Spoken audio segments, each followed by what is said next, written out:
Damn it. ఏంటిటా కుండబద్దలు కొడతా అట్ట. నమస్కారం, కుండబద్దలు ప్రేక్షకులకి స్వాగతం. నేను గౌతమ్ కాటా. ఈ వీడియోలో నేను మీతో చెప్పాలి అనుకునే అంశం, తిరుమల తిరుపతి దేవస్థానంలో ఈ కల్తీ నెయ్యి వ్యవహారం. ఈరోజు ఆంధ్ర రాష్ట్రంలో తెలియని వాళ్ళు ఎవరూ లేరు. అసలు ఈ కల్తీ నెయ్యి దేవస్థానంలో దాకా రావటానికి ముఖ్య కారణమైన ఈ నెయ్యి కాంట్రాక్టుల మార్పు అనే విషయంలో విజిలెన్స్ ఇప్పుడు చాలా విషయాల్ని కనిపెట్టేసినట్టుగాను బయటకు సమాచారం వస్తుంది. ఈ విషయమై వైవి సుబ్బారెడ్డిని ప్రశ్నిస్తూ ఉంటే ఆయన నీళ్లు నవిలినట్టుగాను, ఏదైనా సరే మీరు నన్ను ప్రశ్నించే అధికారం మీకు లేదని కోర్టుల దాకా వెళ్ళటము, ఈ జగన్మోహన్ రెడ్డి కొంచెం వత్తాసుగా ఉండే సుబ్రహ్మణ్య స్వామి కూడా అప్పుడప్పుడు వచ్చి ఈ టీటీడీ వ్యవహారంలోనే ఏదో ఒకటి జోక్యం చేసుకుని తానేదో కేసు అయిపోతూ ఉంటాడు. అసలు ఇప్పుడు చంద్రబాబు నాయుడు ఈ వ్యవహారాన్ని బయట పెట్టడం వెనకున్న రహస్యం ఏమిటి కనిపెట్టాలి అని చెప్పి సుప్రీంకోర్టు దాకా వెళ్ళాడు. అక్కడ రెండు వేరు పిల్సు, వైవి సుబ్బారెడ్డి ఒకటి, ఈ సుబ్రహ్మణ్య స్వామి ఒకటి, ఇద్దరు కలిసి చెరో ఒక పిల్లుని వేయటం జరిగింది. ఆ విషయం ఏదో చాలా పెద్ద గొప్ప అంశం లాగా మొత్తం చూడండి అన్నిటినీ బయట పెట్టేశాను అన్నట్టుగా పొన్నవోలు సుధాకర్ రెడ్డి వచ్చి రాని ఇంగ్లీష్ లో ఢిల్లీలో ప్రెస్ మీట్ కూడా చెప్తూ ఉన్నాడు. సరే, ఏది ఏమైనప్పటికీ కూడా మరి ఏదో ఒక ఆధారం దొరికితేనే కదా చంద్రబాబు నాయుడు అయినా కూడా మాట్లాడగలిగేది, వీళ్ళు చేసిన అవకతవకలు మొత్తాన్ని బయట పెట్టగలిగేది. కోర్టుల్లో ఏం తేలుతుంది, జగన్మోహన్ రెడ్డికి శిక్ష ఎప్పుడు పడుతుంది అనే దాన్ని ఎవ్వరు ఊహించటం లేదు. అసలు ఈ కల్తీ నెయ్యి వ్యవహారంలో జగన్మోహన్ రెడ్డి దాకా వేళ్ళు వెళ్లే అవకాశం కూడా ఏం కనిపించటం లేదు. కాకపోతే ఎవరో ఒకళ్ళు ఇరుక్కుంటారు కదా, ఆ ఇరుక్కునేది ఎవరు అనంటే దానికి ముఖ్య కారణమైన వాడు ఈ వైవి సుబ్బారెడ్డే అనేది ఇప్పుడు చాలా మంది నోట వినిపిస్తోంది. ఎందుకంటే నెయ్యి కాంట్రాక్టు మార్చటం అనే విషయంలో బోర్డు మెంబర్ల ముందు ఇది చర్చించి దాని మీద నిర్ణయం తీసుకోవటం కూడా వైవి సుబ్బారెడ్డి ఆ రోజు చైర్మన్ గా ఉన్నాడు కాబట్టి ఆయన వంతు అవుతుంది.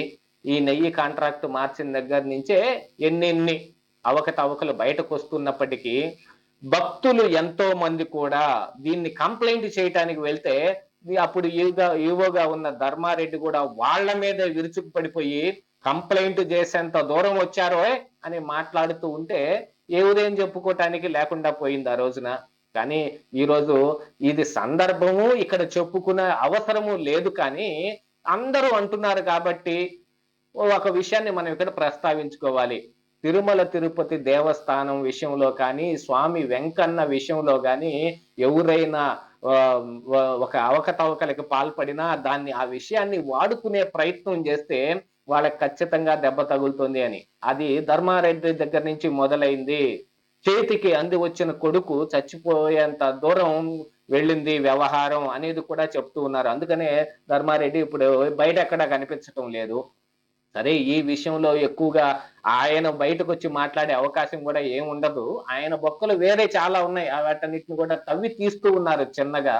వాటి విషయం వేరైతే, మరి చైర్మన్ గా ఉన్నప్పుడు ఉన్న వైవి సుబ్బారెడ్డి, ఆ తర్వాత నిన్ననే చివరి సంవత్సరం చైర్మన్ గా ఉన్న ఈ భూమన కరుణాకర్ రెడ్డి, ఆయన కూడా నిన్నేదో ప్రెస్ మీట్ పెట్టి రక్తం కక్కుకొని చచ్చిపోతారు అని అంటే, కక్కుని చచ్చే వాళ్ళు చాలా మంది ఉన్నారు. అలాగనే గనక అయితే పిల్లి శాపనార్థాలకి మరి పని ఏమన్నా జరుగుతుందా? అలాంటి పిల్లి కంటే కూడా ఇంకా దరిద్రమైన దిక్కుమాలిన శాపనార్థం. ఎంతమంది భక్తుల మనోభావాలతోనూ ఆరోగ్యాలతోనూ రెండిటితోనూ ఆడుకున్న దుర్మార్గులకి మరి ఇంకేం జరుగుద్దో. అది కూడా ముందుంది ముసళ్ళ పండగ. ఎవరేం చెప్పగలుగుతారు? ఒక పక్కన ధర్మారెడ్డికి శిక్ష పడిందిరా దేవుడా అని అందరూ ఒకంత బాధను ఆశ్చర్యాన్ని వ్యక్తం చేస్తా ఉంటే, ఇతను వచ్చి పిల్లి శాపనార్థాలు పెడుతూ ఉన్నాడు. అసలు ఇప్పుడు విజిలెన్స్ కమిటీ కొంత బయటకు వస్తున్న సమాచారం ప్రకారంగా ఆల్రెడీ వాళ్ళు ఒక నివేదిక తయారు చేస్తూ ఉన్నారు. అసలు ఈ నెయ్యి కాంట్రాక్ట్ ని 320 రూపాయలకి ఇచ్చే విషయంలో, అక్కడ దాకా వెళ్ళి ఆ కంపెనీలకి ఇచ్చే విషయంలో కూడా ఎంతెంత అమ్యామ్యాలు బొక్కేశారు అనే విషయాన్ని కానీ వీటన్నిటిని కూడా కూపీ లాగటం మొదలు పెట్టారు. ఎందుకంటే ఈ అడల్టరేటెడ్ నెయ్యిలో ఫస్ట్ అరెస్ట్ కావాల్సిన వాళ్ళు మరి అది సప్లై చేసిన సప్లయర్సే కదా. మరి అలాంటి వాళ్ళు ఇంకా అరెస్ట్ కాకుండా బయటనే ఉన్నారు అని చాలా మంది ఆశ్చర్యం వ్యక్తం చేస్తున్నప్పటికీ వాళ్ళందరినీ కూడా ప్రశ్నించి వాళ్ళందరి దగ్గర నుంచి విజిలెన్స్ సమాచారం రాబట్టడం జరిగింది. అన్నిటినీ తెలుసుకున్న తరువాతనే చంద్రబాబు నాయుడు ఏదో యథాలాపంగా 100 రోజుల సందర్భంగా జరిగిన ఈ కూటమి ఎమ్మెల్యేలతో జరిగిన మీటింగ్‌లో యథాలాపంగా చెప్పాడు అని అనుకుంటున్నారు గానీ, ఒక ప్లాన్ ప్రకారమే దీన్ని బయట పెట్టాడు. ఎందుకంటే ఇది బయటకు రాకుండా తొక్కి పట్టి ఉంచే అంశాల్లో కొన్ని ప్రయత్నాలు జరిగాయనేవి గూడా చూచాయిగా వినిపిస్తుంది గాబట్టి, స్వామి వెంకన్న విషయంలో మరి చంద్రబాబు నాయుడు ఎటువంటి తప్పిదము చేయదలుచుకోలేదు. కనీసం తెలిసిన విషయాన్నైనా బయట పెట్టాల్సిందేననే కారణంతో పెట్టుంటాడు అని అందరూ అనుకుంటూ ఉన్నారు. మొన్ననే చంద్రబాబు నాయుడు గూడా వెంకటేశ్వర స్వామి నా నోటి తో ఈ పలుకు పలికించాడు అనంటే, అంతకు ముందుగా సీఎంగా ఆయనే బయట పెట్టాల్సింది గదా! అంటే బయట పెట్టకుండా ఏదో ఒక ఒత్తిడి జరిగింది ఆయన మీద. కానీ ఆయన దాన్ని ఆపుకోలేక వెంకన్న స్వామికి స్వామి ద్రోహం చేయలేక ఆయన బయట పెట్టేశాడు.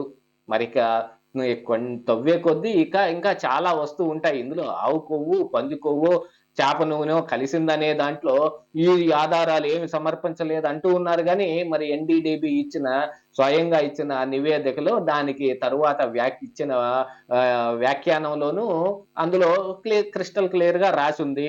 వీటన్నిటిని చూసుకున్న తరువాత మరిప్పుడు సుప్రీం కోర్ట్ పిల్లు తీసుకున్నప్పటికీ గాను, చంద్రబాబు నాయుడిని విచారిస్తుందా? లేకపోతే అసలు ఈ అడల్టరేషన్‌కి పాల్పడిన వ్యక్తులు గాని, లేదు ఇట్లాంటి కాంట్రాక్టులు తీసుకొచ్చి టీటీడీకి అంటగట్టిన వ్యక్తుల మీద గాని చర్య తీసుకుంటుందా? ఏం చేసినా సరే సుబ్బారెడ్డి అయితే ఖచ్చితంగా ఇరుక్కుపోతాడు.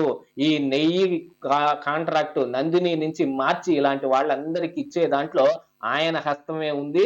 ముడుపులు గూడా ఆయన చేతి దాకే అందాయి అనేది కూడా బయట వస్తున్న పుకార్లన్నీ గూడా చిన్నగా బయటకొస్తాయి. ఇదే ఈరోజు కుండబద్దలు.